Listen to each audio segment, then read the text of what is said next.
Awesome. Great.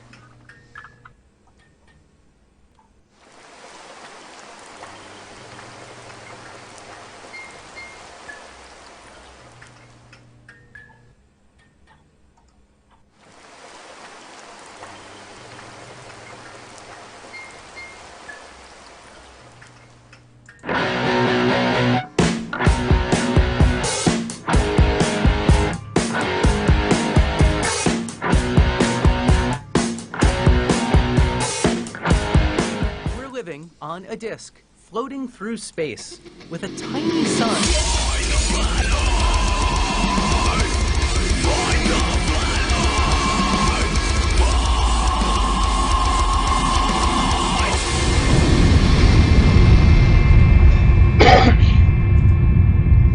Hey MFDFE, welcome back to the channel that puts stupidity in the cement mixture of knowledge and turns it into the driveway of science. Tonight we have a bit of a change from the normal flat earth nonsense because there's been a lot of that lately. So we're having a hopefully civilized debate about whether religion or atheism is the correct stance to hold. Before we get going, many of my viewers will be in the UK, and I'm sure that you're all aware of the announcements by Boris Johnson that I'll just read you the notes on it. 1 second. Let me get to this. So, P.S. Boris Johnson has announced a major ramping up of coronavirus measures. Here are the major points of his speech. From tonight, people in Britain will be allowed to leave their homes for only very limited purposes. Shopping for basic necessities, for one form of exercise a day, for any medical need, and to travel to and from work when absolutely necessary. People are warned not to meet friends or family members who they do not live with. Shopping is only permitted for essentials like food and medicine, and people are advised to do it as little as you can. Police have powers to enforce the rules, including through fines and dispersing gatherings. All shops selling non-essential goods, such as clothing and electronic stores, are ordered to close. Libraries, playgrounds, outdoor gyms, and places of worship are to close. All gatherings of more than 2 people in public, excluding people you live with, are banned. All social events, including weddings and baptisms, are banned. Funerals are not included in the new restrictions. Parks will remain open for exercise, but gatherings will be dispersed. Restrictions under constant review and will be checked again in 3 weeks.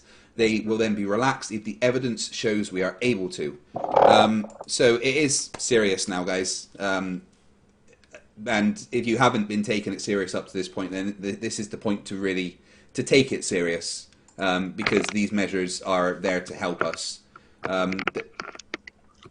It does mean that life is going to change for a while for a lot of us, especially those with parents with kids that are at school age.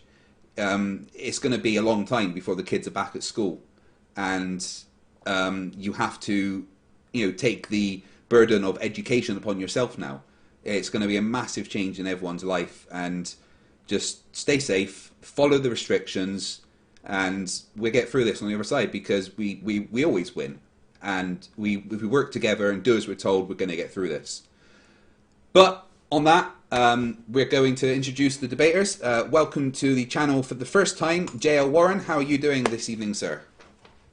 Excellent. Thank you, Craig, very much for having me on. No worries. I'm actually very excited to be a backseat to a debate and listen to 2 people talk about something that I probably am not qualified to have a debate on.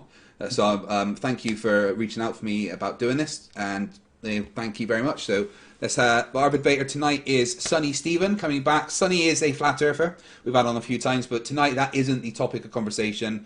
It is whether religion or atheism is the correct stance. Obviously, Sonny, you hold the position of being a Christian, yes? Sonny? You there? He was there just now. Honest.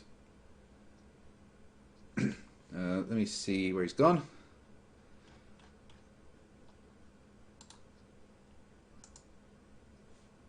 Sonny, you there?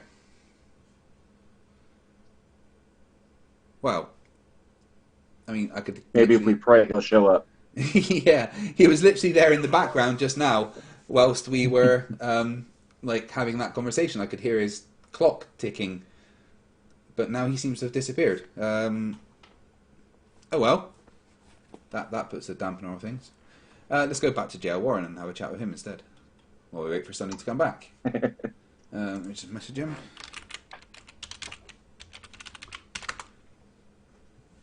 It says he's in the call and it says his microphone is on, so I don't know where he's gone.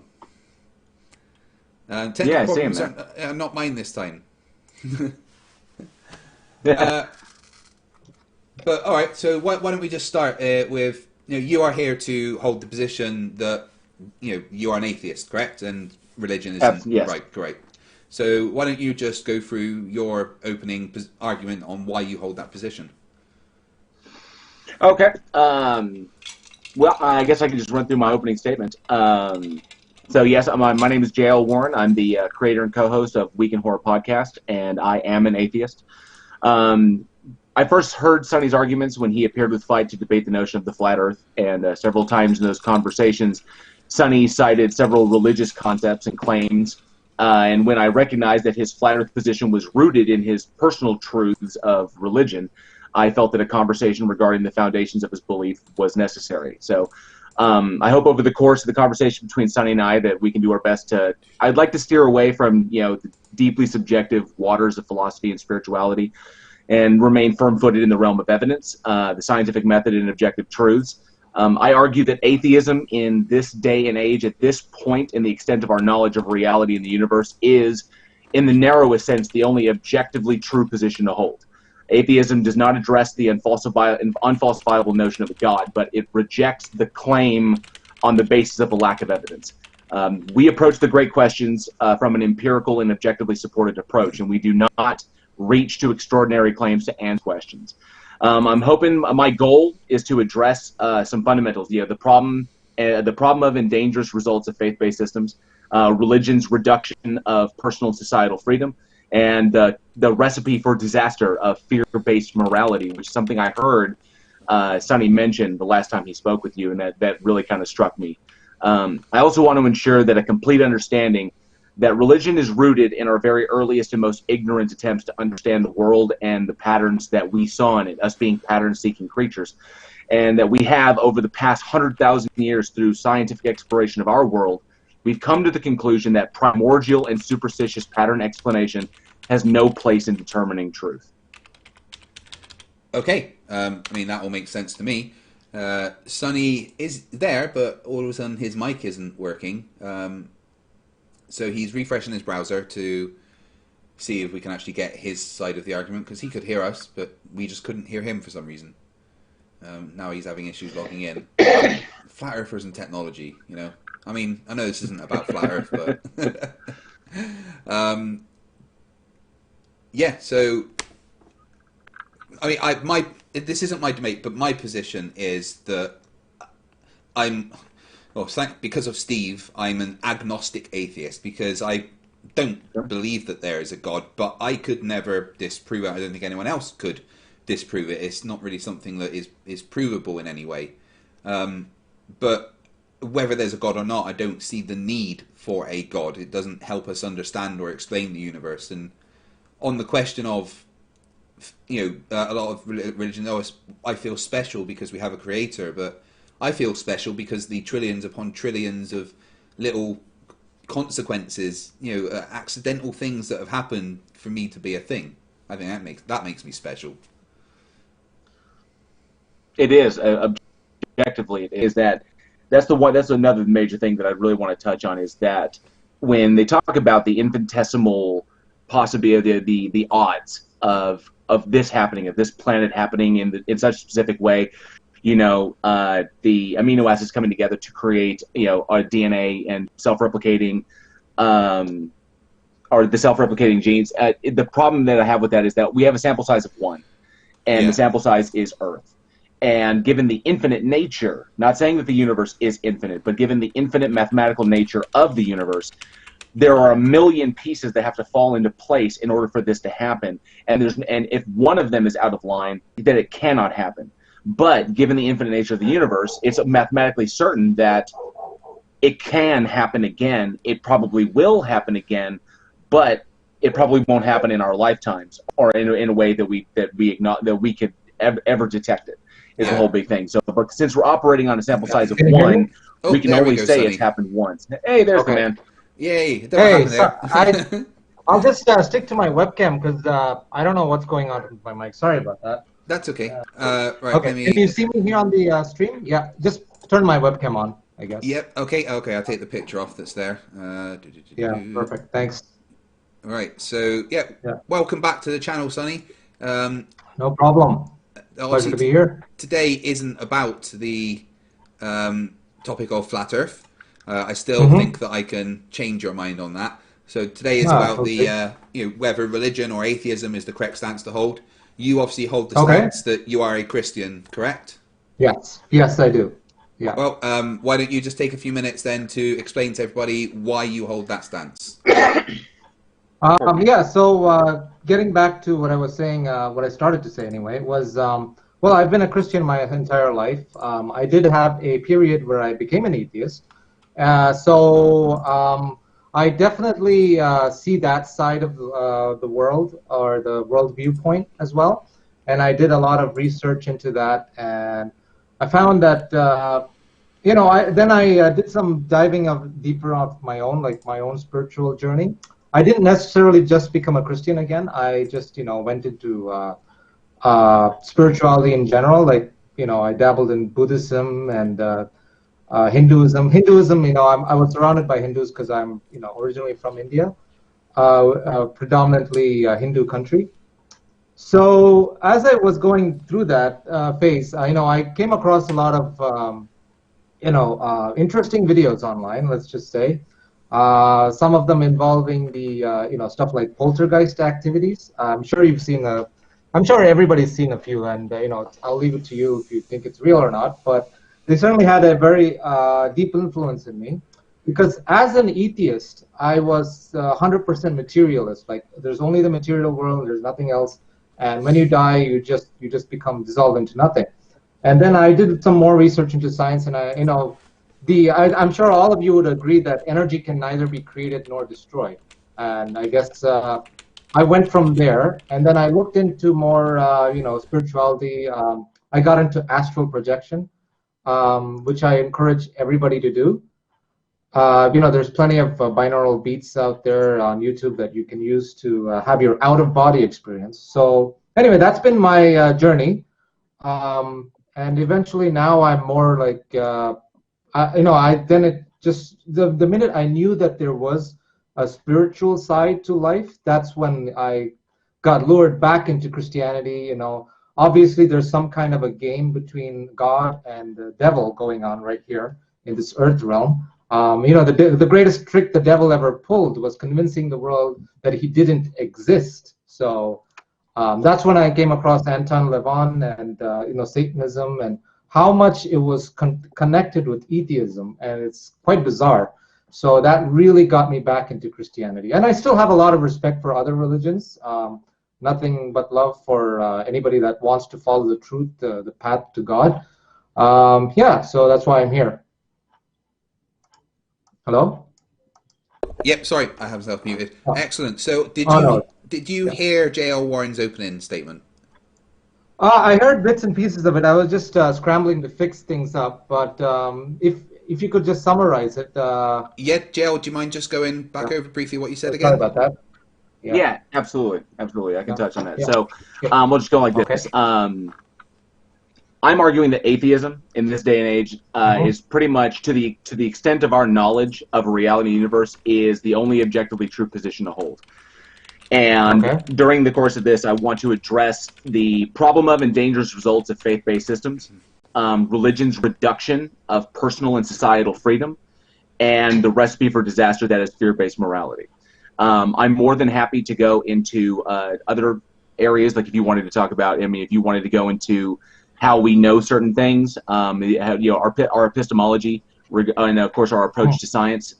We can go into those if you want to. I'm more than happy to, just however you want to do. I would very much like to kind of, because the areas of spirituality and philosophy are typically very, very subjective, and they're rooted in people's personal experiences. It's how they interpret the world, how they interpret patterns. I would kind of like to avoid that, because to be perfectly clear, or to be perfectly honest, it would be intellectually dishonest of me to tell you that you didn't feel something that you felt.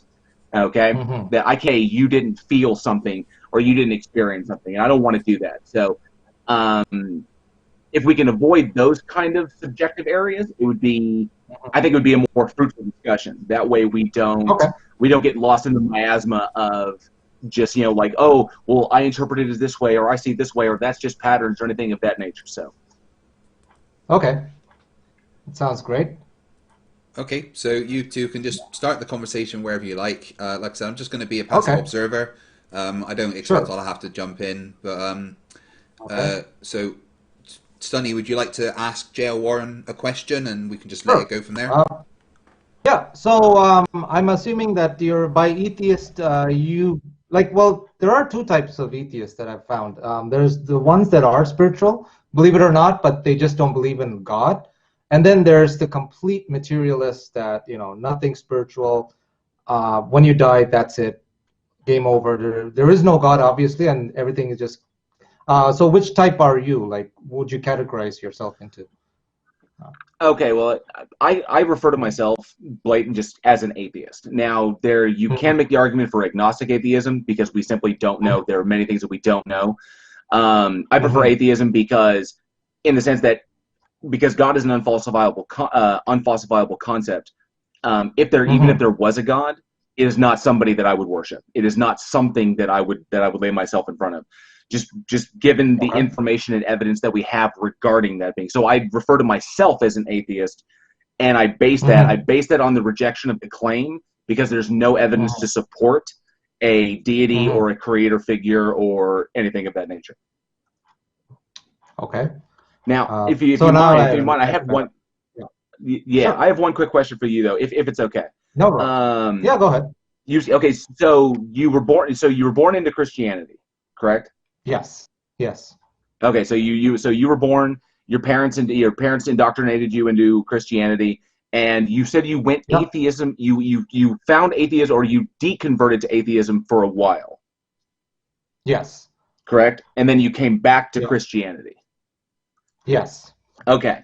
So I know, and I will be one of the first to tell you that overcoming the indoctrination of religion is it's like quitting smoking. Sadly, I've been a smoker for decades, and it's a nightmare to try and quit. Indoctrination gets in, especially when it gets in that young, is very, very difficult. My curiosity is, the question that I want to ask is, you say you went from atheism back to Christianity. What led you specifically to that? Because going back to Christianity means that you are accepting things as fact without evidence to support them. So you went from a mental state where you did not accept things without evidence, and then something told you, or something gave you something made it justified you accepting things without evidence anymore. I'm kind of curious what that was. Yeah, as you said, I was indoctrinated. I'm not going to lie about it. If I was born as a Hindu, I'd probably still be a Hindu. If I was born a Christian, same thing. So what led me away from Christianity was a lot of the Christian leaders, unfortunately, are always harping on about you're going to spend the eternity in hell if you don't believe Jesus, and all other religions are wrong. It just kind of I think I was around 23 or something when I just enough is enough. I don't want to be part of this. And I know there were a lot of loving Christians, and I was thinking, and then I got into Richard Dawkins a lot back in the day, when YouTube was first getting a lot of videos up. I was addicted to Dawkins, and I was also addicted to everything by NASA, like the planets and all this stuff. So I was like, you know what, the odds of this Christian God creating everything from nothing and the Big Bang, it just seems very outdated. They did all the carbon the radio testing or whatever to see the actual age. Sorry, radiometric dating. Radiometric data. Yeah. And then I even as a teenager, I would ask my mom, just my parents in general, why were the dinosaurs ever around? if Adam and Eve were the first humans, like why were there like dinosaurs 65 million years before that? So those kind of things, kind of, you understand it. Over the years, it kind of built up, and then about when I turned about 23 or so, or 24, I just said, you know what, I'm done. I'm an atheist. I don't want to be part of this anymore. And then the thing is, at first it was really great, and I was really happy.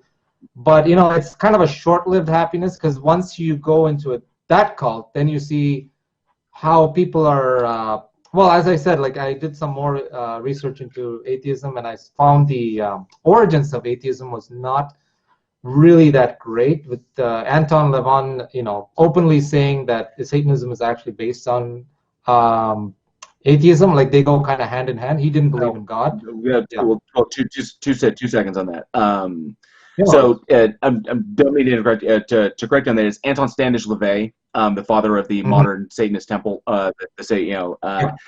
In actuality, he was a deeply spiritual individual who was predominantly focused on humanism. Is what he went to, and that bowing to a deitic father figure that had that there was no evidence of made no sense. And made no sense to him, but he did believe in deeply spiritual things, very supernatural things about this universe. So he and his followers, they would have like magic orgies and weird stuff like that, and that was his interpretation. That was the thing that he did. I don't agree with what he did, but he was predominantly based in humanism, and then he took humanism and added dogma to it. So it was kind of like to purposefully be an affront to God.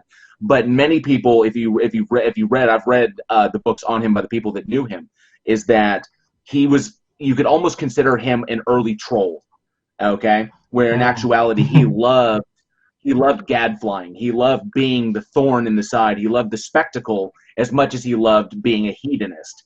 And so you can take the things that he did almost with a grain of salt. He may have done them. He may have done them for the spectacle, but we could never really say whether or not Anton LaVey actually believed these things, or if he was just doing it for the limelight, because his behavior got him into a lot of very, very powerful circles with a lot of very powerful people, and that's what he wanted. He wanted the limelight, and so it's kind of saying to base anything on those things from the people that actually knew the man. It's difficult to say that he had any kind of position whatsoever, because he was also very, very guarded, and he kept a lot of secrets. Okay, so that kind of being a source is kind of, I would say it's kind of speculative at best. Well, he did publicly say that he was an atheist, right? Like he kind of he rejected the existence of all gods. I'm just going by his. He rejected the doctrine of the church, and he rejected God. But he made it a point of saying that he rejected God. It wasn't that he disbelieved God, or he disbelieved in it on account of no evidence. It was he was physically standing against God and utilizing the same kind of rituals, the same kind of dogmatic rituals that exist in Christianity, but using them to his own benefit instead of the glorification of God. Okay, so he never flatly stated that he was agnostic or that he was atheist or an agnostic atheist, but he definitely stated multiple times he was a humanist, and then he added dogma to his claims.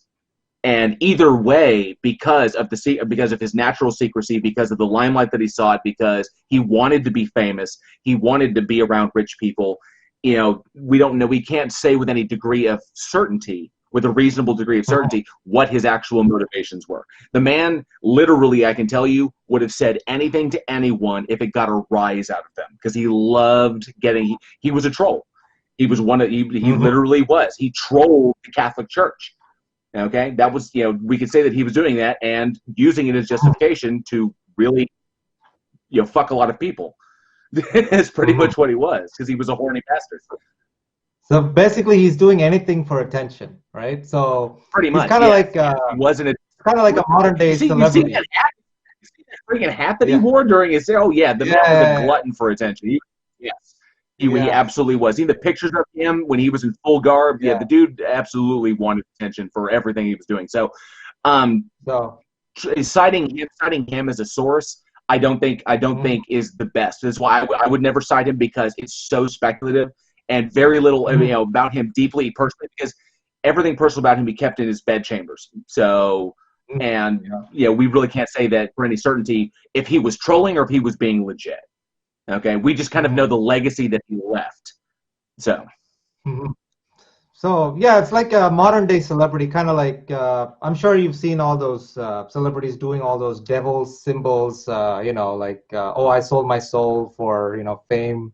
There's also the stuff like spirit cooking. I gotta kind of jump on that as well. If you're talking about the images of like Beyonce and various stuff like that, very satanic.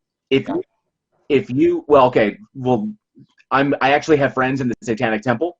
Okay. And I can tell you straight up right now, the seven tenets of Satan, the seven tenets of Satanism are far more moral than the 10 Commandments that are in the Bible. I can tell you that, like, right now. Absolutely. But the problem is that when you go through a video feed, like if you like we're on video right now, and if I do this, if I wave my hands, or if I'm doing this as part of a dance, which is like what Beyonce is doing or what other people are doing, it catch my hands going in a specific direction. If I'm like boop boop up, and then you catch this, and my hands make a pattern, okay, then you can justify as long as you catch it in the right pattern, which is why you don't see Beyonce doing the same hand pattern at every single one of her concerts. It's literally 1 or 2 photos from Beyonce, and how many concerts has Beyonce given? Right? So the woman has put on hundreds of concerts, and we have maybe 2 photos of her making what we assume to be Illuminati or satanic gestures, but not every artist does it, and there are artists out there as big as Beyonce is.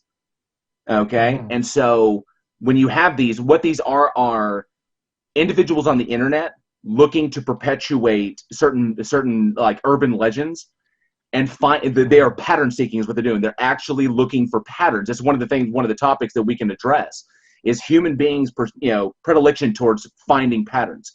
And that's what these people are doing, that they're looking for specific patterns so they can put them out there and perpetuate a narrative that supports their own beliefs. So it's literally a combination of pattern seeking and confirmation bias.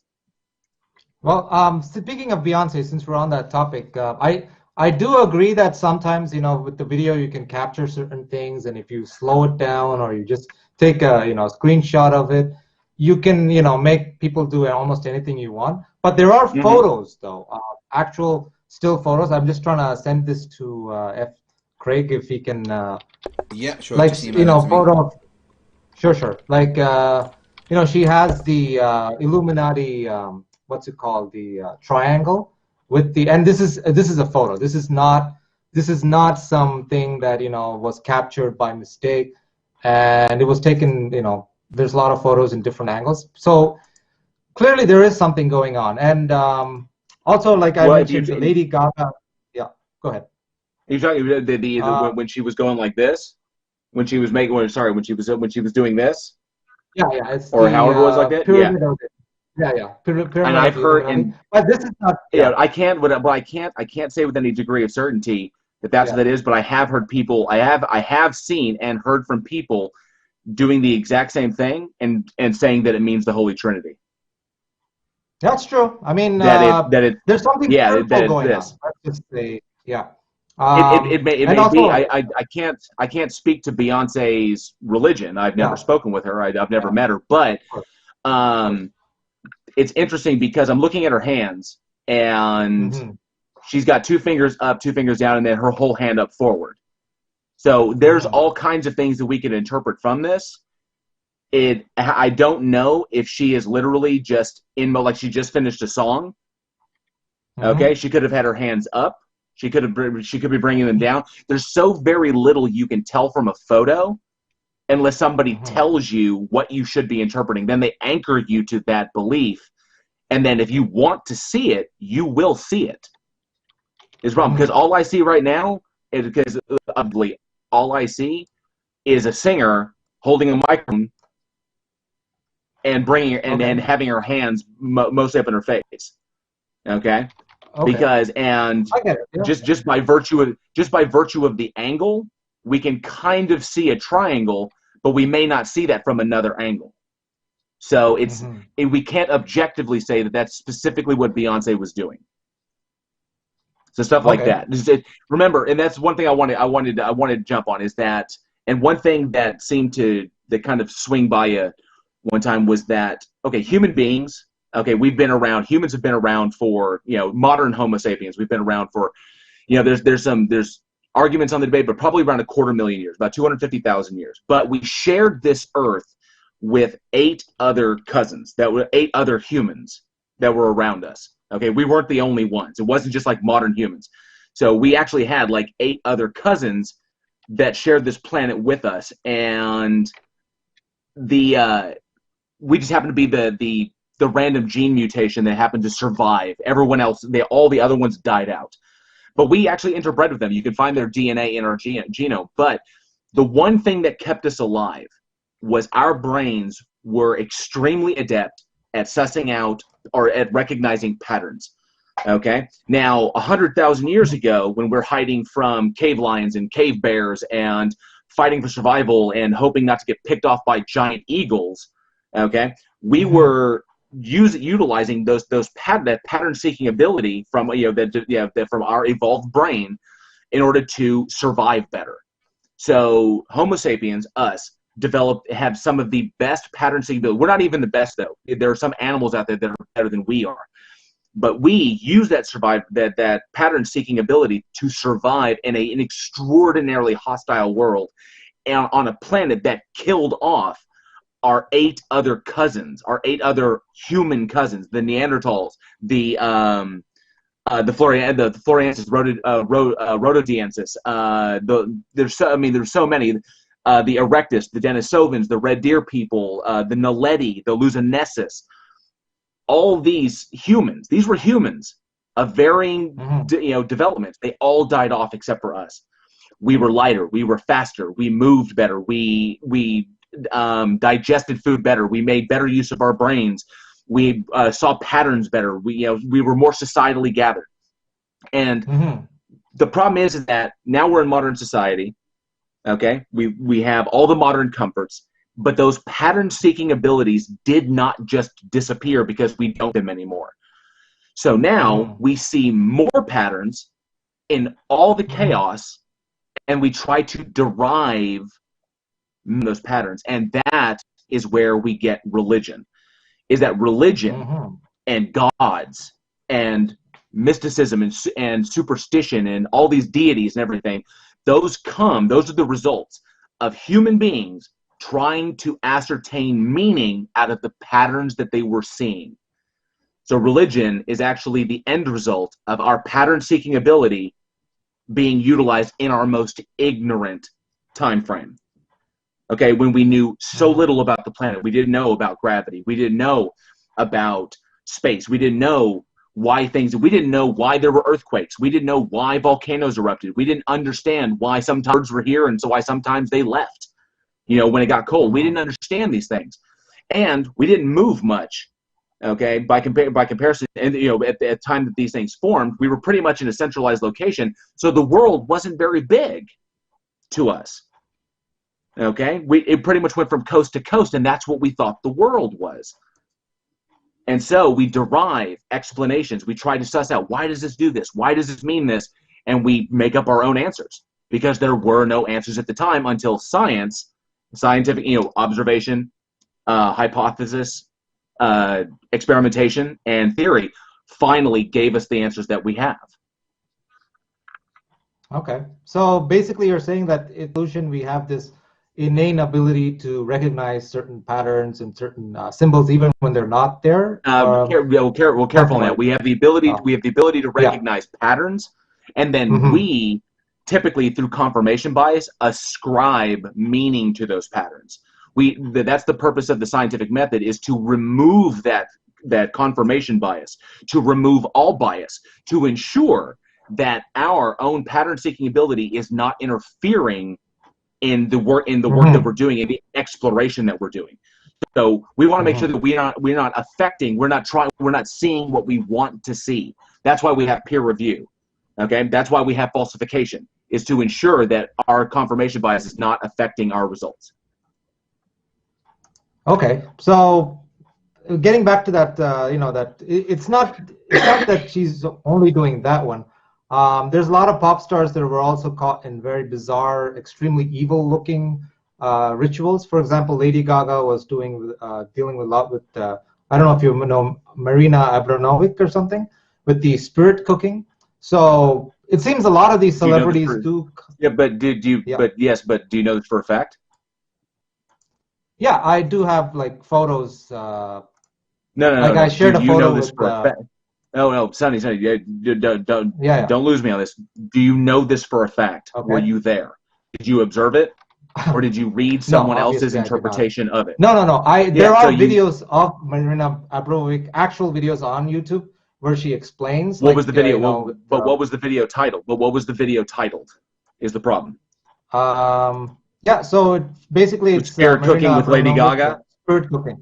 Yeah. Plus, okay. So you're on but think about it. I just want to know what they're doing. That's all.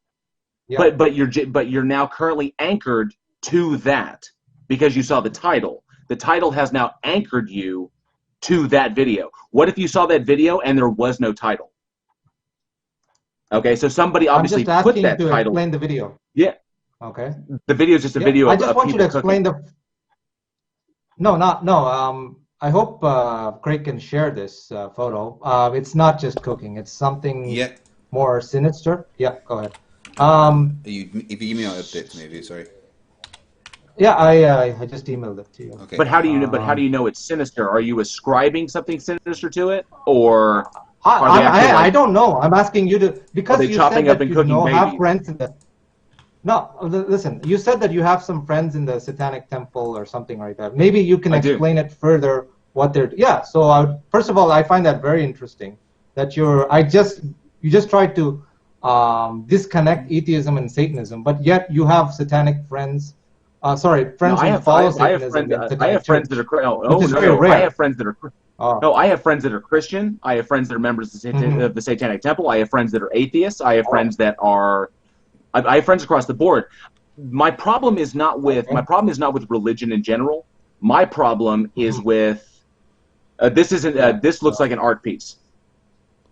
No so different what kind than tell me what this looks. I wasn't there, so I can't say. All I can do is look at the image. This looks like an art piece, and this looks no different than. This looks no different than Japanese men eating sushi off a naked woman, which is an actual tradition. So that's what it is. That's what they're doing. That's all they're doing. It's just pure art, nothing spiritual, nothing satanic, nothing at all. So you expect me to believe that? And on top of that, all the satanic gestures. Well, Sonny, you can take what you want from the photo. You can take what you want from the photo, but obviously this woman is alive. Okay, it's being made a spectacle of. So this may I'll go one step further. I know that's a doll, by the way. That's a doll. That's not even a real woman. This was kind of a practice thing. Yeah. So the thing is, it looks extremely dark and very sinister. So, I mean, if you would you show this to anybody? Would you put this in a museum for children, for example? Just throwing it out there. No, obviously not. Right? They don't. Museums aren't really made for children specifically. They're made for everybody. You just said it's art, so maybe it's like some kind of. It very well could be. I don't know who did the installation. Like I don't know who did this installation. I understand, but it just seems interesting that a lot of celebrities are connected with these kind of things, and you hear more and more about it. And it seems like there is some kind of a deal with even Bob Dylan. I think went on record saying he made the deal with somebody, and there was an interview with that. So. It seems there's a connection between something satanic, spiritual, something that's kind of like dominating our reality right now, that is pushing down a lot of spirituality while doing these kind of things, right? like right in your Okay, face. well, It's like we can get on to something that you just brought up. Okay. You said that something satanic is present. Okay, so Yeah. when you were ascribing satanic or Hmm. sinister or whatever labels to something that you're seeing, okay, you Hmm. first must say you acknowledge that you believe in the devil. Okay, now I don't know Yes, I which do. devil you believe. Yeah, you do. Yeah. I don't know which devil you believe in. If you believe in the standard Lucifer, if you believe in the Lucifer as described in the Bible, or if you believe in the Lucifer that was depicted in the woodcuttings of Gustave Doré, or Hmm. what version of Lucifer you because the concept of Lucifer falling and the falling Hmm. angel like that doesn't originate from the Bible. It originates Yeah, from I agree. from other works. Exactly. For I agree. there's so many Yeah. different depictions of him, and one of the biggest and most influential, obviously, was the Divine Comedy of Dante Alighieri. Um, Yeah. but my curiosity is, you're saying first and foremost that the devil exists. Yes, the Okay, devil that he exists actually in exists. different shapes and forms. Yeah. Okay, so Uh, where is your evidence to support that?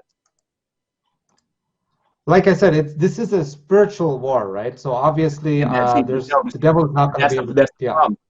Yes, that's the Yeah. problem. So there is no evidence to support the existence of the devil, nor is there evidence. It's an unfalsifiable concept.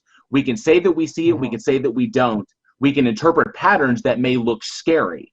Okay, we can Hmm. interpret patterns that prey upon our fear of the unknown, because humans are naturally afraid of the unknown, which is what makes us so afraid of death. Okay, well, some of us, Hmm. death I'm death not happens afraid to of everyone. that anymore. Yeah. Okay, and some people are simply afraid of dying because they don't know how it's going to happen. But fear of the unknown is one of the things that keeps us alive. But if we see something Hmm. scary, something unknown, we want to ascribe meaning to it so that we can at least have Hmm. power over that which we are seeing. Okay, Hmm. and this is a basic psychological function where we want to ascribe control so that we can better survive a situation. So we ascribe Hmm. things that make us uncomfortable or make us uneasy or frighten us. We want to collate them and quantify them so that we can better understand them, and therefore we can wrest control from the unknown and then proceed on with our lives, not being afraid of it anymore. Now, Hmm. obviously, there's no evidence to support the existence of a devil, nor is there evidence to support the existence of a god. They're both unfalsifiable concepts. But so there's my big question. You just cited on you just kind of landed on it. So Hmm. how do you justify your worldview when it is based upon an illogical and an illogical assumption that or Hmm. an assumption that you can't back up? Hmm. Okay, I don't have eyes in the back of my head. So if I lived my life as though someone were constantly standing directly behind me, and I believe that, but Hmm. I just can't see them, that wouldn't make any Hmm. sense. Okay, it's like, oh, I know Okay. he's back there. He's always back there. I just can't see him because I don't have eyes back there. Okay, but he's always Hmm. watching me. If I lived my life according to that, I have literally taken a concept I cannot prove, and I have bound myself. I have put myself in chains, limiting the Hmm. freedoms of my belief and the freedoms of my behavior for a concept that is unviable and, for lack of a better term, cannot nor ever has been proven. Okay, Hmm. that science has not done this for us, and that's my curiosity. That's where I'm kind of coming from. Is that how do you justify that? The want to go into a masochistic relationship with this Hmm. unidentifiable creator who refuses to reveal himself. That's a life of bondage. I agree to a certain extent. I know there are some religious monks who, but if you ask the religious monk, he'll be like, he can't understand our way of living. His way of living is pure peace, and he's like, he's with God or whatever. Some of them do fasting; they don't even need to eat. There's been proof scientifically. One man, a Hindu guy, actually fasted and didn't even drink water for like a month or something. This is all No, that evidence. was a hoax. That was I'm sorry, Sonny, that was proven to be a hoax. He'd be dead. A human Are you being cannot sure? survive more than yes, a human being cannot survive more than 4 days without water. That was proven to be a hoax. Just like the concept of breatharianism, of subsisting solely on prana, the energy of the universe, that can't exist. The human body cannot subsist. And believe me, I'm an Eagle Scout. I spent a lot of time training in the outdoors. I spent a lot of time training to survive in Oh extreme wait, does that environments. mean you're a 4-star general, according to Victor? Apparently, I am. I had no idea these benefits. Wow. But I spent a lot. I That's spent a lot incredible. of time training on these things, and well, I'm not military. I was denied. So I was denied access to the military because of both, my asthma and my glasses.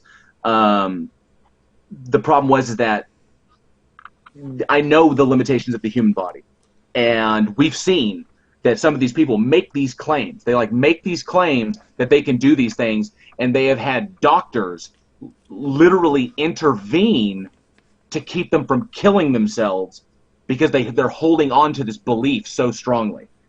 Like one lady who she could go, almost indefinitely without food or water, and they watched her medically hour after hour after hour, and to the point where she was so dehydrated and starved, she was literally incoherent in speech. She couldn't I function. would They had to take recommend her it. to the hospital. Yeah, It's not for everyone. exactly, but it's not possible because we know how cells survive and what they require to survive. Your body, your internal organs, and your brain will start shutting down, and you'll start going into cardiac arrhythmias without water. Okay. Like you will literally, and that takes like 4 days. That's an undeniable fact. And the Indian guy who claimed to have not eaten for a month or not drank water for a month, that was proven to be a hoax. Okay, right. Let's try to get this back more on topic. How about we Yeah. have something about a discussion? And I suppose Sonny is the best one to ask the question to. Is there any evidence for Christianity to be the correct stance? Maybe that's where the faith part comes. There's of course the Bible. We have that, and we have the accounts of all the people that actually saw Jesus rise from the dead. And there's historical evidence that Jesus Christ was living among us. I mean, even if you look at it historically, I mean, whether you believe in the miracles or not, there was somebody named like a prophet during that time period. So that there's definitely historical evidence of that. And other than that, like I said, I'm not a diehard only Christian only. I see more spirituality on a general term. And yeah, I'm an honest man. I can't really tell you, oh, I have definite proof that Christianity is real. Other than, of course, there has been some proof done to, some tests been done to prove that macro evolution on a macro scale is not actually possible. And also, it seems very odd that among all, I mean, this is just a childlike view of the world. Maybe you think that only humans evolved to the capacity that we are, like, we wear clothes, we have these buildings and structures and communities, whereas no other animal evolved. Jose. Okay, hang on. So we're kind of running off, and we're hitting it. So I want to try to avoid the Gish Gallop on this. So going back to faith, and you are correct. Now, whichever version you want to try and ask me, whether it's Hebrews 1:11 or anything of that nature, faith. And I'm going to crib from Matt Dillahunty on this, is that faith is the belief in things where you have no good reason to believe in them. Okay? That's in essence what faith is. Faith is subjective, completely subjective, and is influenced by emotion, by your intuition, by your interpretation of phenomena. Okay? Things that you see that you don't understand, you utilize faith to understand them. And okay, and I can see you kind of smiling there. You know where I'm going with this. Okay? So the subjective nature of emotion lends itself to subjective belief. Okay, was a problem, which is why it's not good to hold beliefs, because beliefs can be so subjective. It's better to have a reasonable degree of certainty based upon the evidence. Okay, so beliefs will stray you away from they can stray you away from objective truth and leave you rooted in personal truth. There's a vast, there's a canyon between those two things. objective truth, things that are true, whether or not you believe that they're true or not, and personal truths, truths that you accept regardless of it. Okay?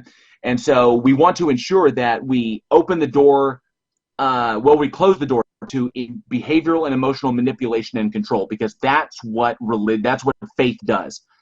Okay? Faith opens the door to control your behavior, to manipulate your behavior, okay, for something that you cannot prove, and tells you what you can do, what you cannot do. And while I don't typically have a giant problem with faith or with religion in general, it's when these things begin to try and legislate our lives, to tell people what they can do, what they can't do, or for whatever reason, okay? When they start reducing our rights, when they start reducing our autonomy, that's when I have a problem with it. That is why religion is so dangerous. That is why I agree with Christopher Hitchens when he says that religion and faith, they poison everything they touch.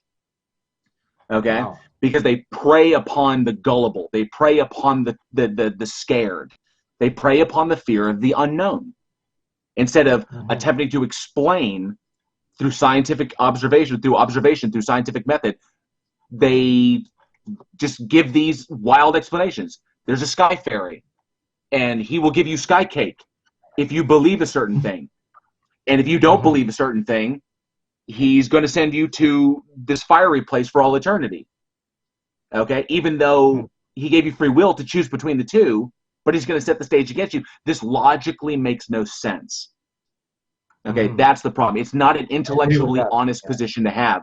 That's where I come from. Is it's not an intellectually honest position to take. Okay, so and then you kind of went off on into the denial of evolution, everything, when evolution is demonstrably proven. We've proven it in the lab. We know that it happened. We have 8 other human cousins that did not survive the natural selection that led to us. We were the only ones to survive out of our 8 human cousins because we were the best adapted. Our genomes were selected for survival. They all died off, but their DNA, some of their DNA still lives with us today. Okay. It's selected. Nature select. Well, that's the scientific term we utilize. Favorites? Okay. No. It doesn't play favorites. It's what we call is that the environment. Okay, something that I think might have slipped past you is evolutionary pressures. Okay, so there are evolutionary pressures. And these evolutionary pressures come from all angles. The biggest one is environmental. Okay, do you have the ability to adapt to your environment? And other Homo sapiens, other humans, did not adapt as quickly as we could. They weren't as fast as we were. They didn't digest. They didn't. They weren't as efficient in their food digestion. They gestated slowly. They gave birth more slowly. They weren't as social as we were. Okay, they didn't have as developed brains. Okay. And so they couldn't make talky word noises. And because of that, we were the better ones. And that's what we talk about when nature. It's not that nature played favorites. Is that we were selected for through evolutionary pressures. So it wasn't that we got lucky. Word noises. Yes, we do. And that's what that's what got us ahead. That was it was our ability to control fire and our ability to breed faster. And our ability to communicate more complexly than our cousins, okay? And that's what we call natural selection, is that it wasn't that nature said, I like Homo sapiens, I'll choose them. It was that out of the 9 versions of us, we're the ones that made it through, and we call that natural selection. Artificial selection is like when we breed dogs to get specific traits, and that's artificial, when we artificially change dogs in order to make them look a certain way. Yeah, that's but there's people that think the Earth's flat. Where do we go wrong? And so we know, and that's where and I got problems with the Bible in the sense that it cannot be utilized as a scientific manual. We can't go to there for science. It is demonstrably wrong in all manner of speaking. And plus, you think about the time that it was written. It was written at a time when people legitimately did not know what the sun was. And believed that there was a group of people out there that legitimately believed the sun was being drawn across the sky in a chariot.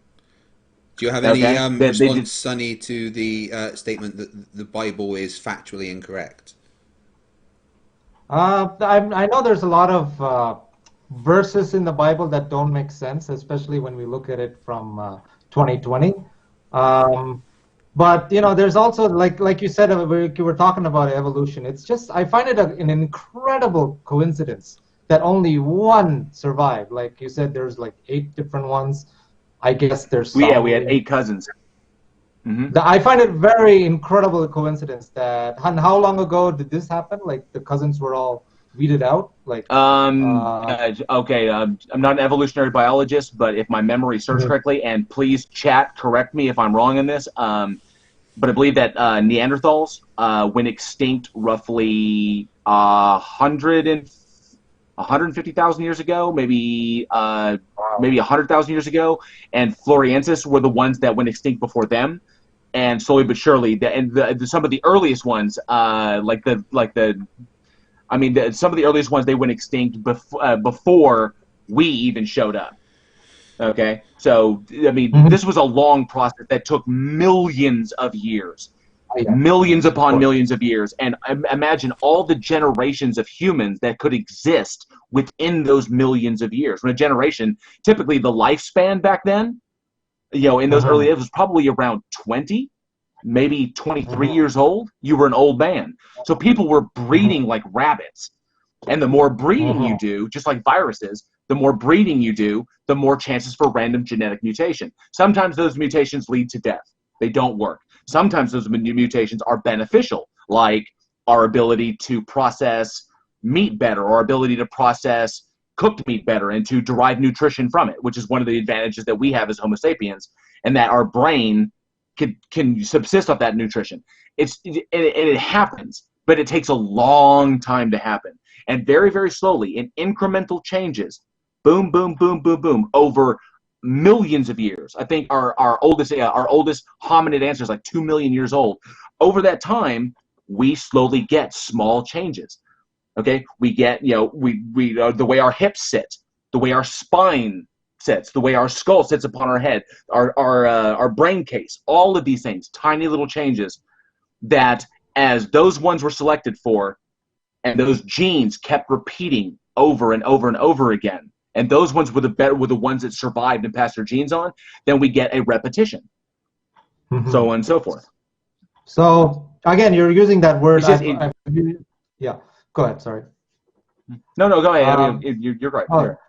No, the scientists, they always like to use that word millions and millions of years, because once you go that far back, like we don't even know what happened in history, like for example, who shot Kennedy, for example. We're still thinking about that, and with all our video evidence. And now the scientists like to always push to like millions of years ago this happened, and I see. Okay, I see. Yeah, I'm still I see where you're going with that. So okay. Yeah. So that's where we're gonna go. Okay, so you understand? I'm just clarifying. You understand what a scientific model is, correct? Yes. Okay. So like the cosmological model is the best evidence we have to come up with the cosmos. So, and that the cosmological model includes the Big Bang. Okay. The scientific model that we have is constructed by decades and decades and decades of science and scientific method that has gone in from many different fields of science. It's not just one field of science. Okay. Many fields contribute the model to the scientific model of our world, and we can't discount all of them just because we disagree with one of them. Okay, so when you talk about when you talk about like the age of the Earth, it's not just geology that goes into that. It's many fields of science that contribute their data, all their data points, into the scientific model. So just because you disagree with geology doesn't mean that those that deal with isotopes, okay, doesn't mean they're wrong. Okay, so we have to ensure that we are embracing all of the areas of science that have contributed to this. It's not just astrophysicists that look at the sky and say this, or it's not just physicists that look at physics and say one thing. There are many fields that go around there. There's theoretical physics, various things that they all contribute. So when you look at things, don't just look at one. Don't just look at one facet. Look at all the facets. Don't just look at biology. Look at biology, look at evolutionary biology, look at archaeology, look at paleobiology, look at all of these things. And they all come up with data points.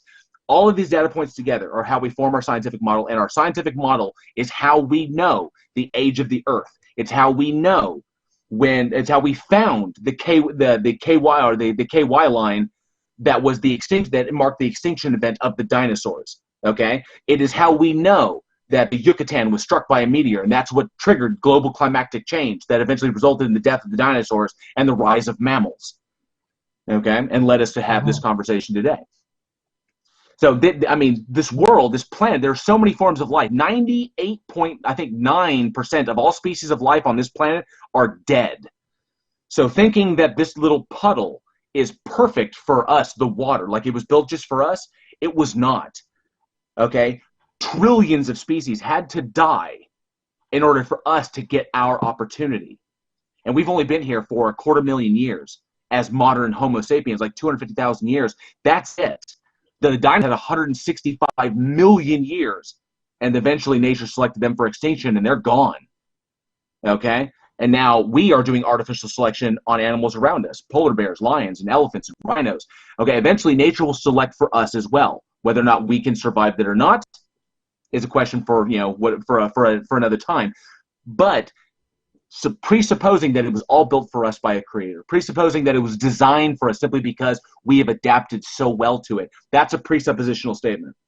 Okay? That's when we get into believing things that are not true. That's what opens us up to being manipulated by con men, okay, and taken advantage of because we don't have all the information.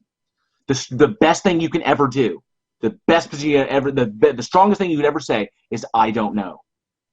I don't know what this is. I'm going to find out what this is. And eventually, we will know. We have our best people working on it, as Neil deGrasse likes to say. But the best thing you can say is, I don't know, because it's the most humble position.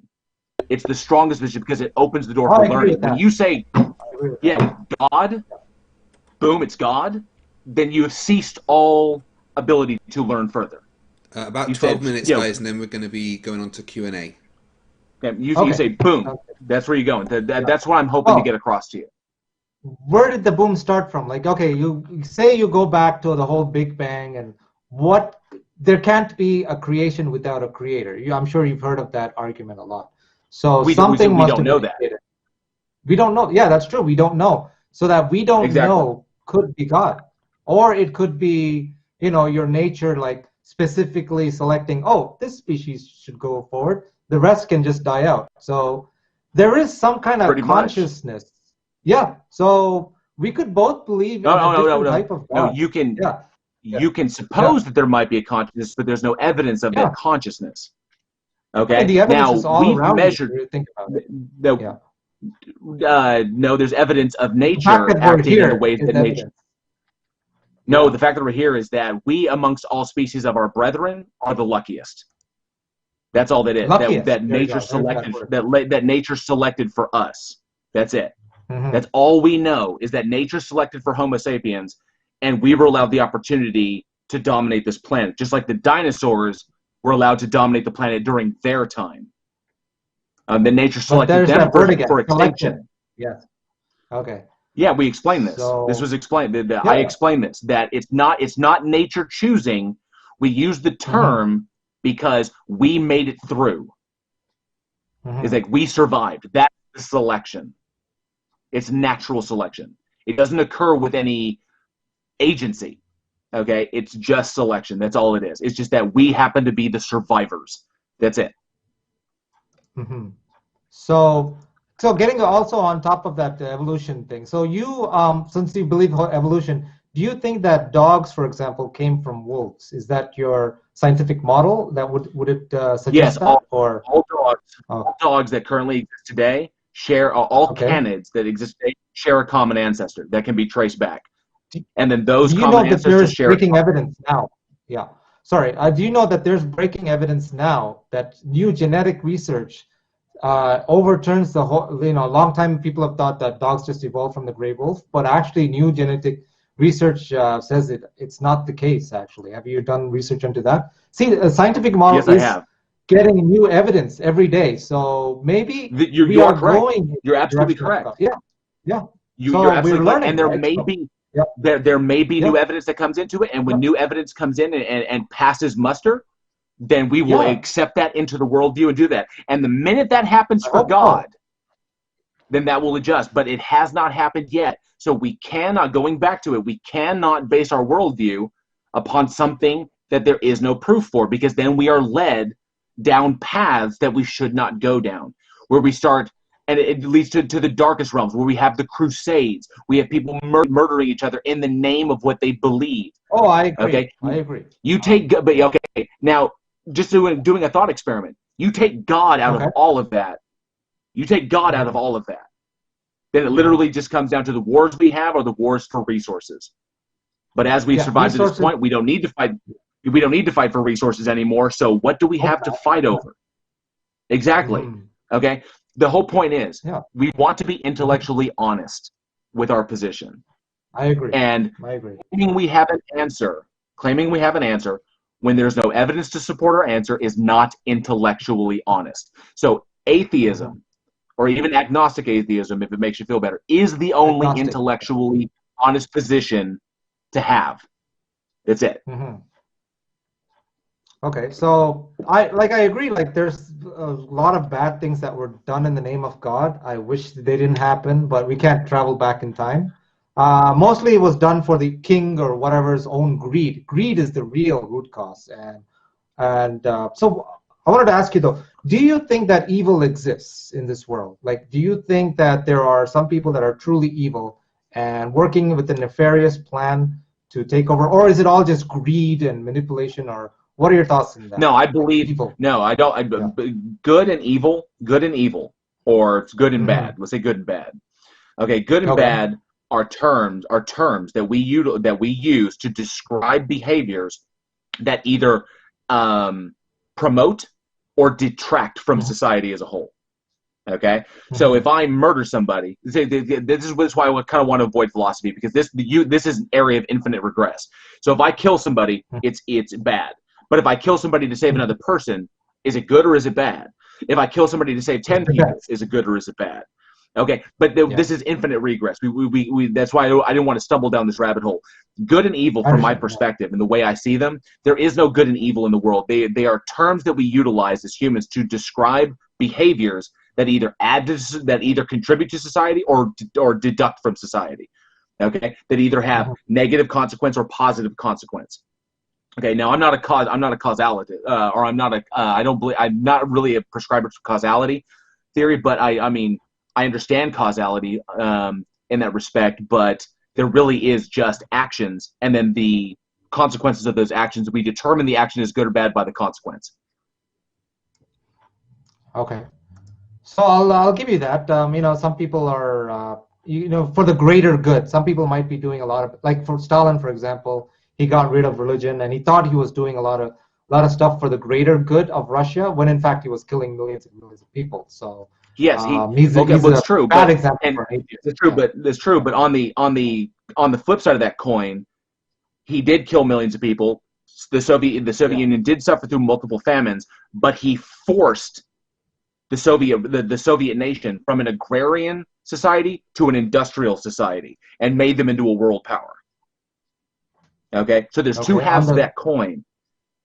Okay, so they were once a spaced out, or a very, very, spaced out or a spread out agrarian society, and he literally by force of will pushed them into the industrial age and made them into a world power at the sacrifice of millions of Russian lives.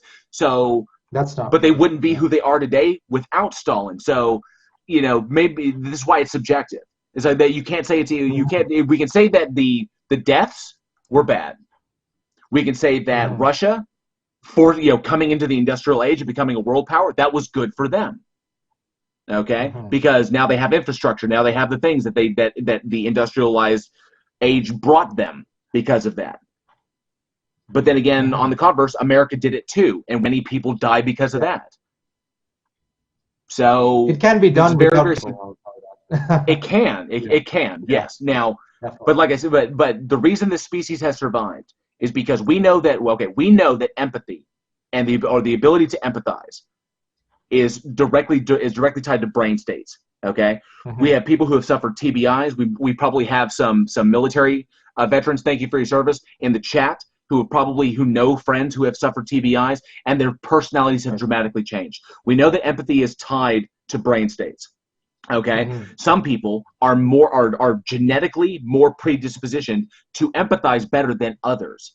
Okay, the reason the reason our social species has survived is because those that empathize better are more able to spread their genes and pass on that predisposition to empathize. Those that don't empathize well, those that suffer from ASPD, those that suffer from psychotic presentation or homicidal ideation, anything of this, they don't really get the opportunity to pass on their genes. They are aberrations in the genome, and they typically don't last very long. You're always going to get weird aberrations, fish with 3 eyes, or frogs with 4 legs, or snakes with legs. There's weird stuff like that, but they typically don't get to breed and pass on their genes. We move along because the vast majority of this species, because we are social and empathy supports our survival, we have literally, through evolution, evolved the ability to be moral and treat each other with empathy and for the benefit of the species. Okay, and so we have moved forward with that. We will occasionally get a bad apple, but for most, I say in my opinion, I'm kind of optimistic in that the whole of it has always been good, and we have moved forward. If we could just get out of our way on occasion, if we could just drop things like religion, okay, we could actually make serious advancement. I'm still I'm not too sure, because right now maybe people are behaving good because of all the human laws in place, right? Like if you steal, you'll go to prison. If you remove that human laws and there's no repercussions at all, and say for example tomorrow there would still be repercussions. No, there would still be repercussions. No. There would be repercussions. No, we know there'd be repercussions because there have always been repercussions. Okay, if murder, rape, and theft were just carte blanche behaviors that everybody engaged in, okay, there'd be no species left. Before even the concept of God or religion or deities or anything entered into the minds of the imaginative to explain things we couldn't understand, before those concepts even entered our minds, human beings did not behave that way. We didn't run around murdering, raping, stealing, destroying because there was no consequence. We knew there was consequence. The death of our species. Okay? You can't just run around and do these things. This is why the bad apples were often ostracized from the group, cast out from the social pack, where they would go alone and they would die. Okay? Well, the 10 Commandments, because they did not contribute to the society. Exactly. So we were a moral species long before God ever got into it. Well, that's why it says in the Bible clearly we were created in the image of God. We're not animals. We don't just, even animals have some structure. I'm not going to. But I'm sorry. We are animals. Yeah. We are animals. I will disagree with that. No, there's a certain consciousness level. I'm sorry, Sonny. No, but there's that same level of consciousness exists in other species. For example, a dog, as smart as a dog. No. Don't jump off that. That same level of consciousness. That same level of consciousness exists in other species. It's just not human consciousness. Okay, we know that cetaceans, you have that human consciousness. Yeah. That's human consciousness, but there is also cetacean consciousness. Okay, there's lesser primate consciousness. Okay, we know that we know that there are animals, that we know that there are species on this planet that have as complex communication abilities, as complex as us, even more complex, with more complex brains, more complex societies than us. And yet we claim that we are the dominant species. We actually aren't. Technology has given us a dominance, but you take a normal person, you stick him out there in the world, no. Absolutely not. He is at a significant disadvantage. The point is that, no, human consciousness is not the only consciousness on this planet. whales and cetaceans, whales and dolphins, agree with that. are They have far their own more consciousness. advanced than we are. Exactly. It's different. Far more We're advanced than different. us. Let's just be honest. We're No, different no, from no. them. We are Yes. less. We are We different. created Yeah, our less own advanced. world. Yeah. But we are less Like advanced the than they animals are. live with the world. Listen, the animals live with the whale lives in the ocean. He doesn't need anything else. But we create our own world, and that's why there seems to be a different level of consciousness with us. And whether you agree or not, we are like animals. Do not wear clothes. They do not feel shame when you. The first thing that Adam yes, and they Eve do. learned. Yes, they do. Yes, they do. Animals can feel I shame. We know disagree with that. All right, that's about time for Okay. the back and forth, and I can tell you All right. my cat definitely feels shame when I catch it trying to steal the food. Also, my cat definitely knows that I'm in charge because the Does your dog, cat knows wear clothes though? well, no, dogs have Does it My- feel my that he's dog. naked? dogs have My owners. dog. My Cat- dog. Cats my- have staff. My dogs know shame. When my dogs fuck up, they know it. Right. You're running from us. That was quite a really interesting conversation, guys. But thank you. we've got a few questions, so we're going to go through them. Okay. If anyone else wants to ask any questions, Wonderful. feel free to super chat or at me, and I will ask a question. So we'll start with the super chats. We've got Spike Smith for $10. Thank you very much, Spike. And he says, Sonny, it seems like when you encounter something you don't understand, science, non-Christianity, etc., you assume it is sinister, evil, or malicious. Could it be that your ignorance is the real problem? I want to clarify on that. I don't assume that it's just evil just because I don't understand certain parts of it. I just think there's some kind of there is some kind of bias in the scientific community that is really inhibiting our growth in the spiritual sense. And I'm just going to do a quick quote from Tesla, I believe, who said that if science and like spirituality merged, I believe that we could see a much more unified, more peaceful, more like a lot of diseases could be solved. I find that the material world, it's a lot about greed and a lot about, let's see, the day science, I'll just quote from Nikola Tesla. The day science begins to non-physical phenomenon, it will make more progress in one decade than in all the previous centuries of its existence. Nikola Tesla said that. And I'm a great fan of Nikola Tesla. But to be fair, Nikola Tesla, even though he worked with electricity, didn't think electrons existed. So I don't tend to go to him for scientific knowledge. But he also he didn't believed know a in his own pigeon. time. He also believed Yeah. He also believed a pigeon spoke to him through laser rays into his brain. Well, I mean, that was so speculative. I think he had a for all the dream respect I about have it.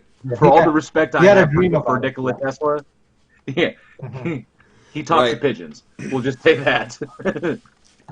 I think this is just a general comment for you, Sonny, Okay. from the Plot Hole for Okay. $5. Guys, make sure you subscribe to the Plot Hole. They're awesome.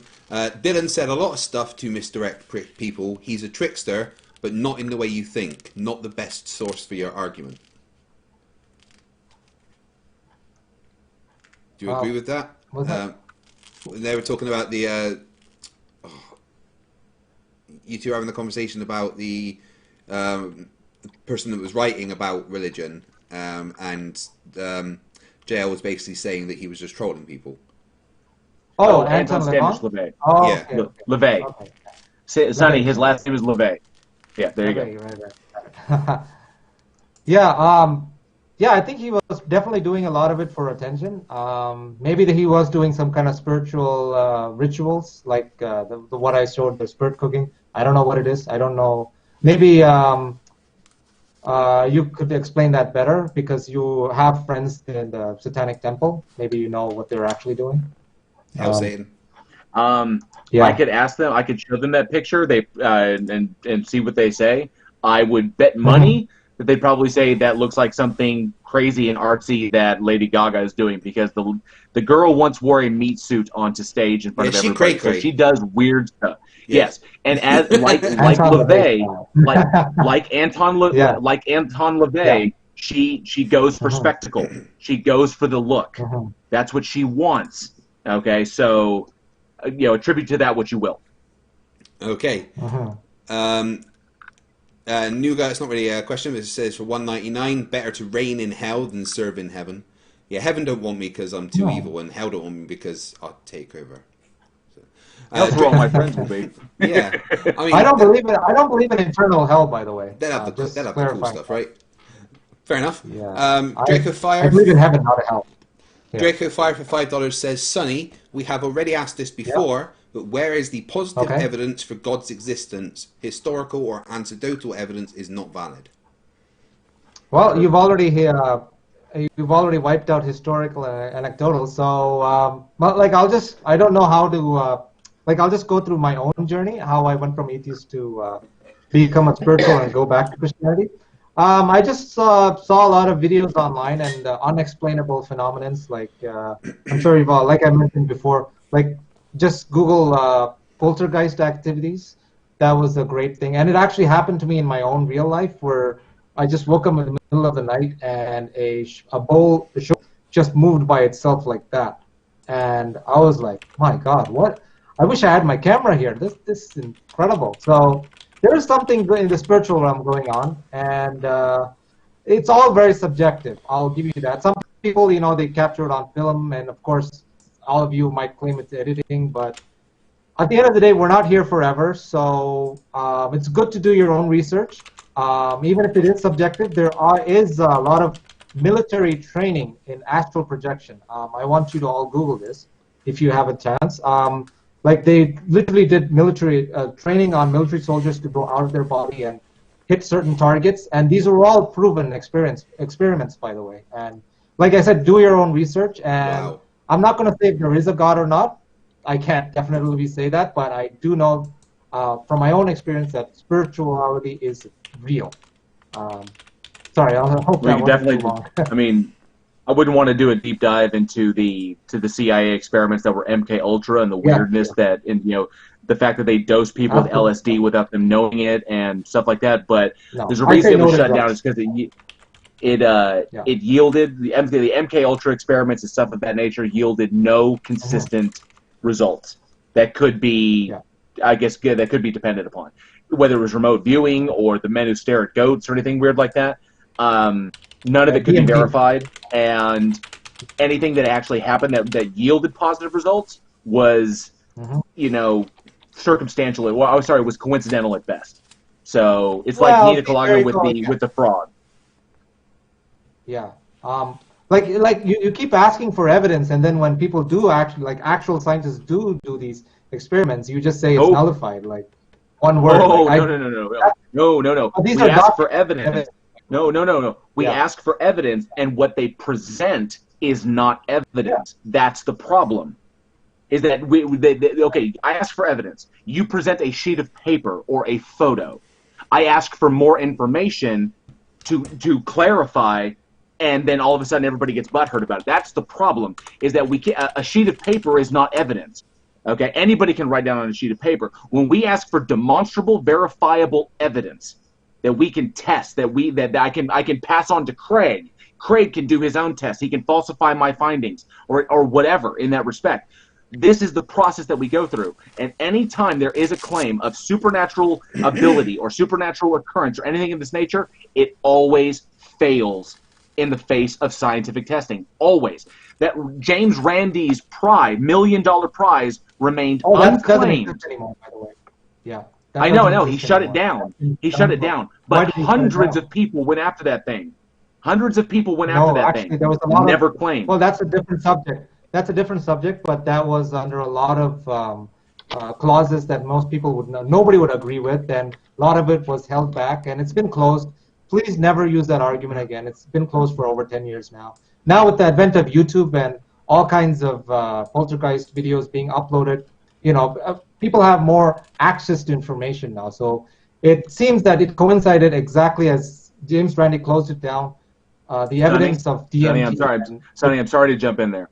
I would happily sit down here and go video by video by video. Every video you give me. No, every video you throw up, that you put up, that I can debunk. I can We shut can that go down. through I that. also have a Definitely. I have a ba- Yeah. I have a background in video. I have a background as a filmmaker. Okay, I can Cool. tell you straight up. Now, I'm not going to go on these giant claims like JM Truth. I'm not. But I am a graduate of the KD Conservatory here in Dallas. Yeah, but I you're know not a how to shoot modified movies. sniper, I have are shot you? movies. No, I'm not. No. So, but I guarantee you, you pull up a video, and I can show you either who debunked it or I can debunk it myself, because many of them out there have been, and we can go video by video by video for you. We can. Okay, maybe we should do an entire show on that because I would love to Yeah, see so I your can host that, debunking definitely. certain. Yeah, like papers flying. It's unreal the amount of evidence. So anyway, Randy's no longer. I mean, please don't use that because I know a lot of atheists use that argument even now in the comments section. But it's over. It's done with. There's nobody to replace that. Maybe you can start one up Well, again. no. Just because the prize is no longer available doesn't make the And James Randi competition was a psychic, by the way. credible. No, James Randi put up money for proof of Yeah. psychic phenomena, any psychic phenomena, and, Okay. and hundreds of people went after the prize and no one got it. That's it. That's it. That's the end of it. It's not hundreds, by the way. It's that's a misquote. It was only not that many. I actually have the Wikipedia here with me. But anyway, we can go through that later. But it was not definitely not hundreds. Okay, Yeah, sorry. next question. Appearance is not reality for 199 says, Sonny, were Adam and Eve created from a golem spell? I mean, I don't know what to say but about doesn't the Bible say they were made from dust? And isn't a golem spell basically that? Gollum from the Lord of the Rings. No, a golem is No. a stone I know. being. The Jesuit legend of the golem, where you can craft a person from clay and imbue it with a spell and put a mark on the forehead, and you can bring it to life to do your bidding.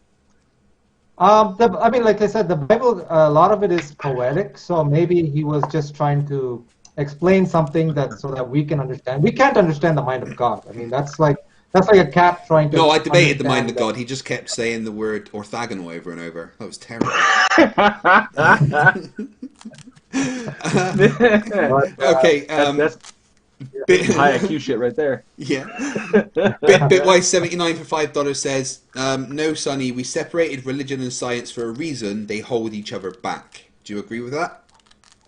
No, I don't, because I don't know if you heard of Rupert Sheldrake. He's making extremely good, big headway in the scientific community, as he's one of the very few people that are truly a scientist and spiritual at the same time. He's kind of like a modern-day Nikola Tesla kind of guy, and there's definitely also wrong. a lot more research being done into the spiritual phenomenon.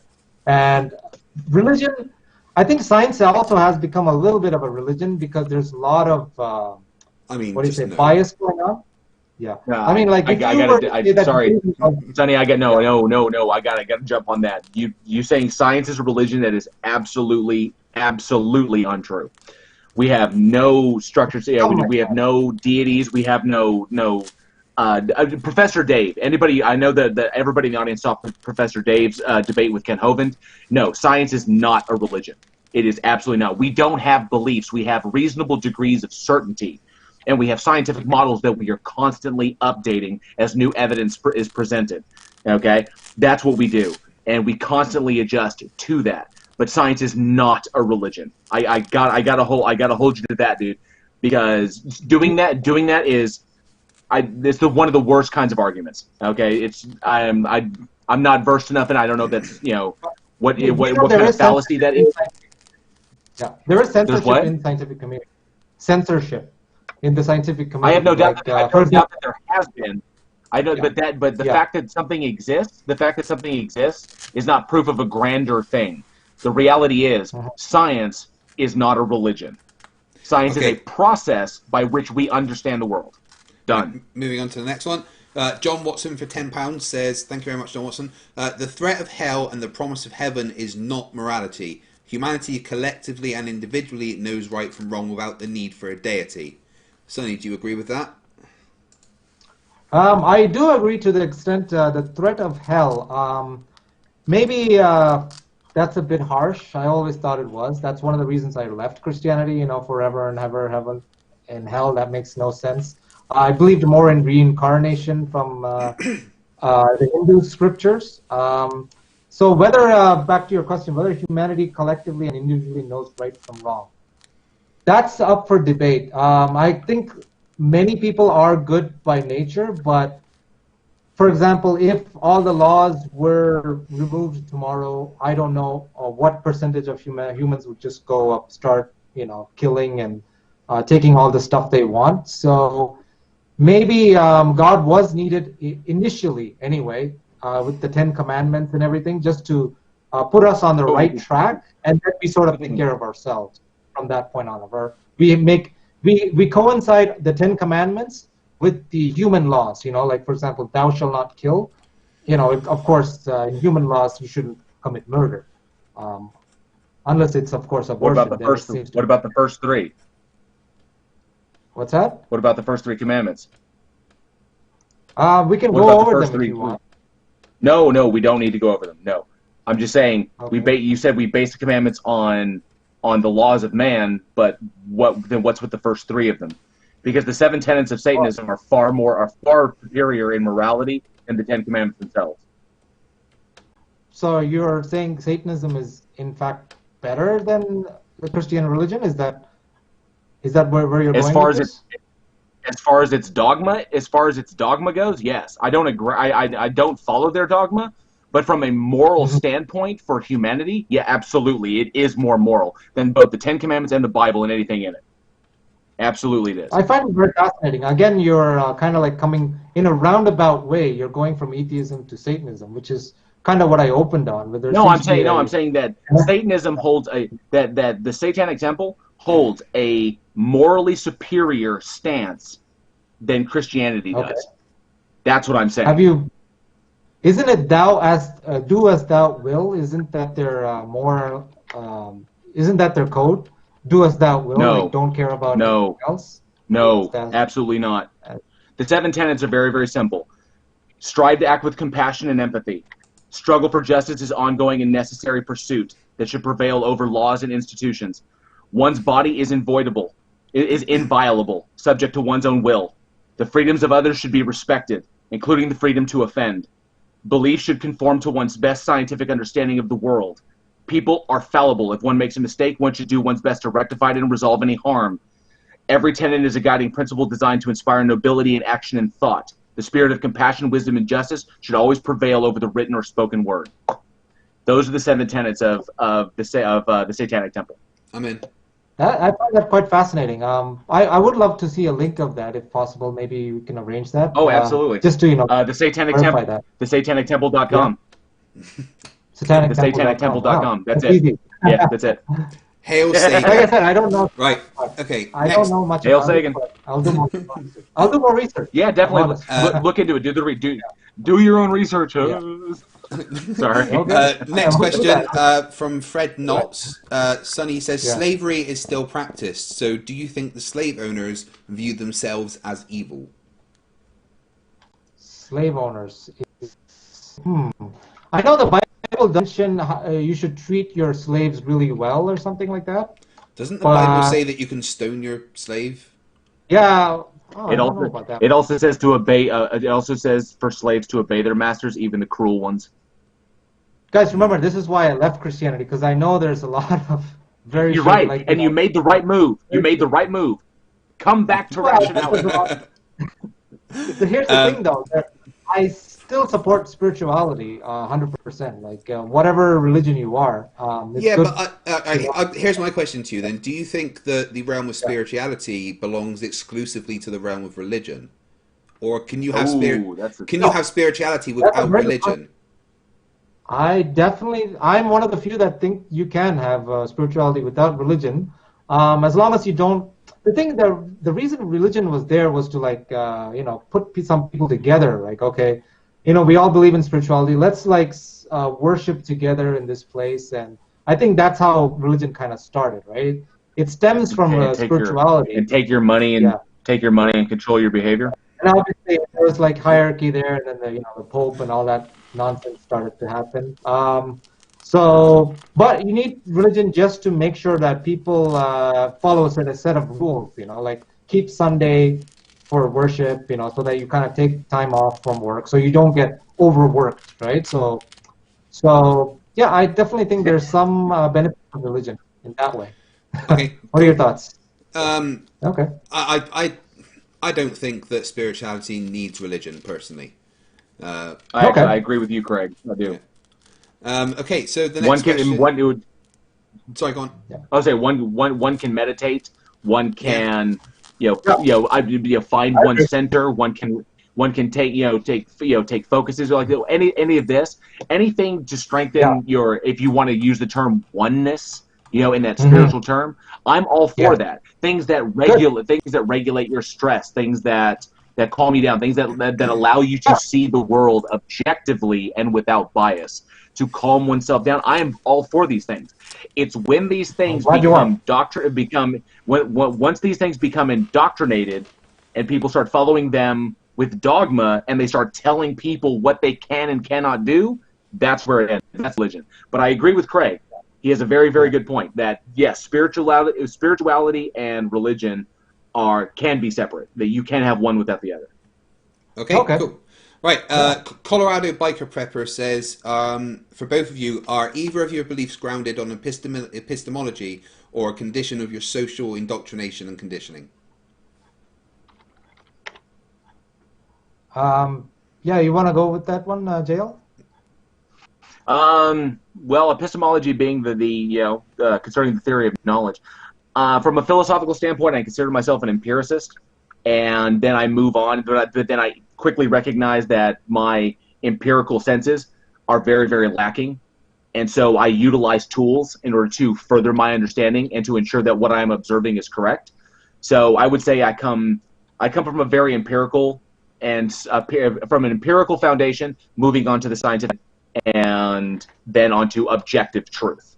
And I do everything I can to try and eliminate my bias. I was born and I was indoctrinated Methodist, and I was actually confirmed Methodist and went through the church.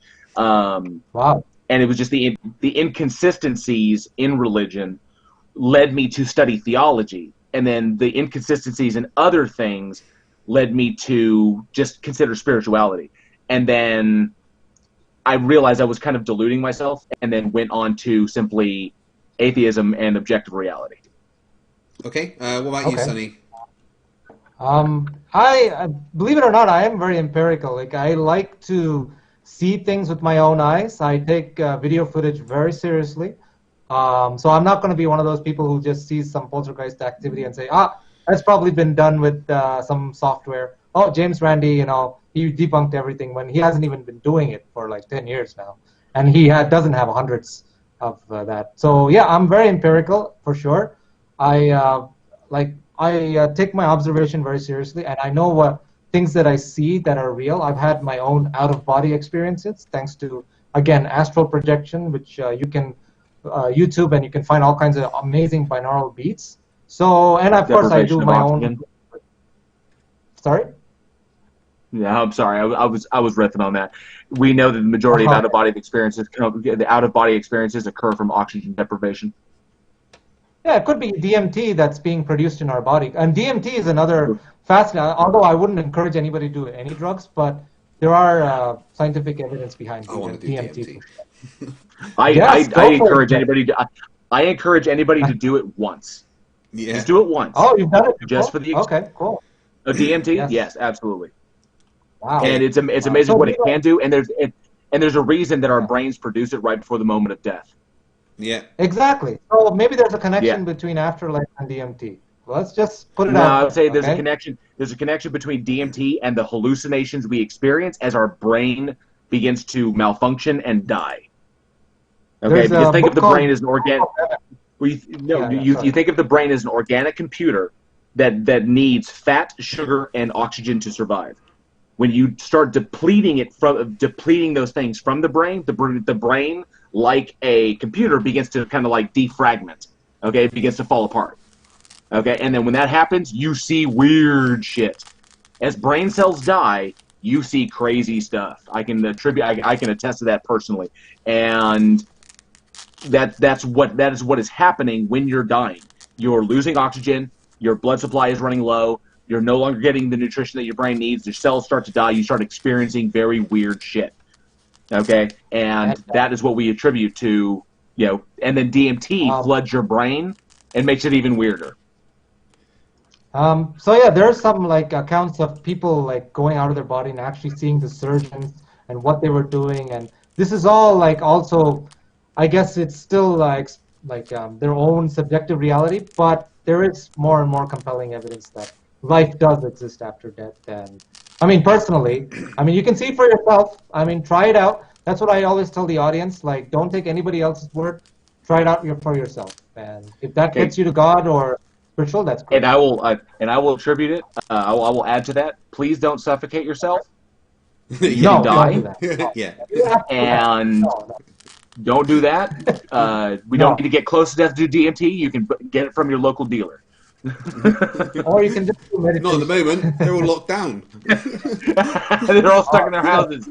Okay, from Ed Freeze, question for Sunny. Why do you think the universe requires a creator when we see things being created in nature without an outside consciousness interfering, like plants growing, stars forming, etc.? Well, who created the whole cycle, right? Who created the plant that it would actually do that? It's like, I always had this belief in God that he created like a system, and the system would sort of take care of itself as much as it can, because you don't want God to like be like a kid with a magnifying glass and going, oh, you have to do this, you have to do that. He kind of created the system, and then he just sort of like let it all play out. And I'm firmly convinced that there's some kind of a test here going on for your faith in God and whether you do the right or the wrong thing. And God is like a parent, for example, just saying, all right, you're out of the house now. You're out of heaven now. Do what you can, let's see how well you do outside of heaven. And let's see if you can return back to heaven. I think that's what's being played out. Or you'll have to come back again and again. And that's why you have your deja vus. Aha. There's a very interesting explanation for the deja vu. We think we've done something again and again. Just a glitch in the matrix. Could be. That is a weighty box to unpack. There is a lot in there. I'm not going to address it all. You combined a lot of different things. You combined a lot of different things from a lot of different sources. I could see that you pull from Eastern philosophies. I see you pull from Western belief structures. You combined a lot of stuff. And unfortunately, none of it has any evidence to support any of it. Okay. None. Right. So, sorry. You've never had a deja vu. All right, moving Of course on. I have deja vu. Human memory sucks. Human memory is terrible. That's why I write everything down. I've been to a completely new place, and I've been like, my God, I've been here so many times before. What's going on? It's pattern recognition. It's Honey. I'm telling you, it is pattern recognition. Your brain is that good at recognizing patterns. Your brain recognizes patterns and then fills in the details to complete the memory. That is why when you look at a square that is only 4 corners on a screen, your brain fills in the lines. Okay? We know that. Your brain will, if you only see 4 corners, your brain will make the square. And the reason for that is your brain recognizes patterns and it fills in the data that it thinks needs to be there. That is what deja vu and deja vacu is. Both those phenomena are merely your brain completing patterns and then you recognizing the patterns and say, oh my God, I saw that before. No, you really didn't. You saw details that you recognized somewhere else. Your brain put them together to say that you were seeing the same thing. Right, okay. So then we've got from John Watson again for £10. He says, thou shalt not kill actually translate as, that shalt not kill an Israelite without good reason, as the Israelites went on to commit genocide after genocide. I think, let's just move on from that. Good point. Barry Tabra for £5 says, how does Sunny go about researching and validating news articles and media that support his spiritual beliefs? Which sources do you trust? I know you're all going to laugh at this, but I trust YouTube a lot because I know the traditional mainstream science doesn't really. I mean,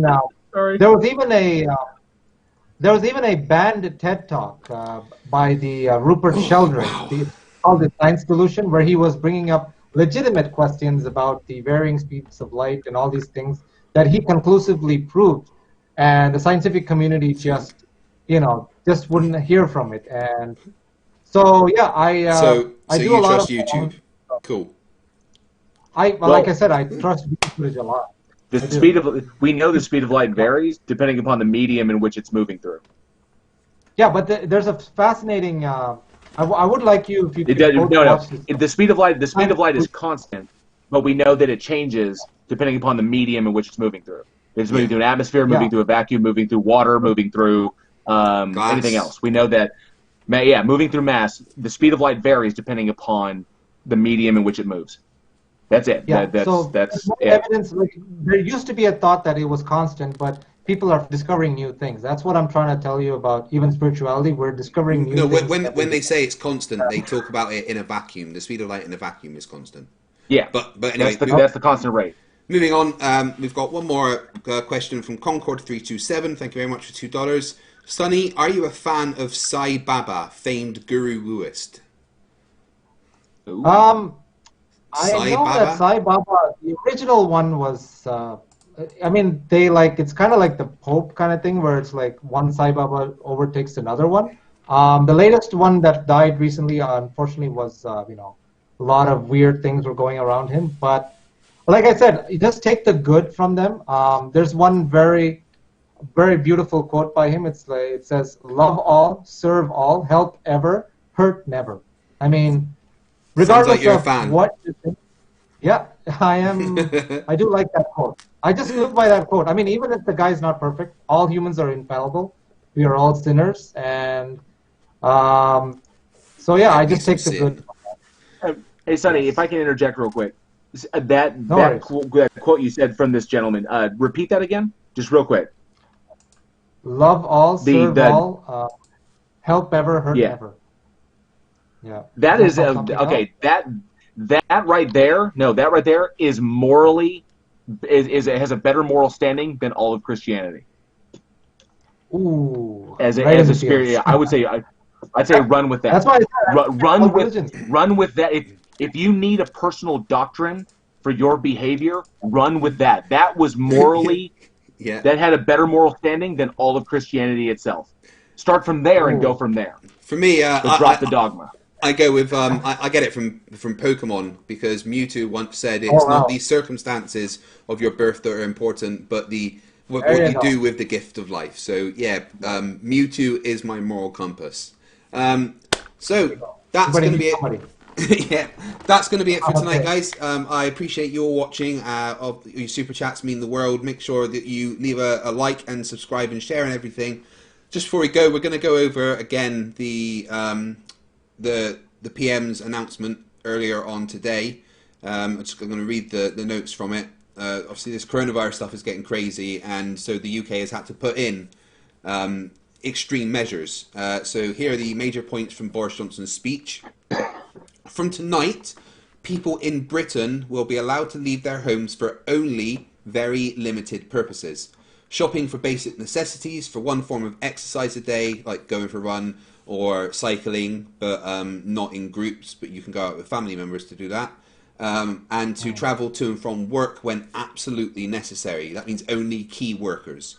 People are warned not to meet friends or family members who they do not live with. Shopping is only permitted for essentials like food and medicine, and people are advised to do it as little as you can. Police have powers to enforce the rules, including through fines and dispersing gatherings. All shops selling non-essential goods such as clothing and electronic stores are ordered to close. Libraries, playgrounds, outdoor gyms and places of worship are to close. All gatherings of more than 2 people in public, excluding people you live with, are banned. All social events, including weddings and baptisms, are banned. Funerals are not included in the new restrictions. Parks will remain open for exercise, but gatherings will be dispersed. Restrictions are under constant review and will be checked again in 3 weeks. They will be relaxed if the evidence shows we are able to. So these are the times we're in now, and it means a massive change to everybody. So my advice to everyone is to follow the instructions and just keep you and everyone else around you safe. The rate of infection of this thing is unprecedented. If you actually look at the maths, just one person going around could be responsible for infecting 59,000 other people. And it doesn't take long before those kind of numbers can mean a major thing. So be safe. Seems a bit like martial law, though. Huh.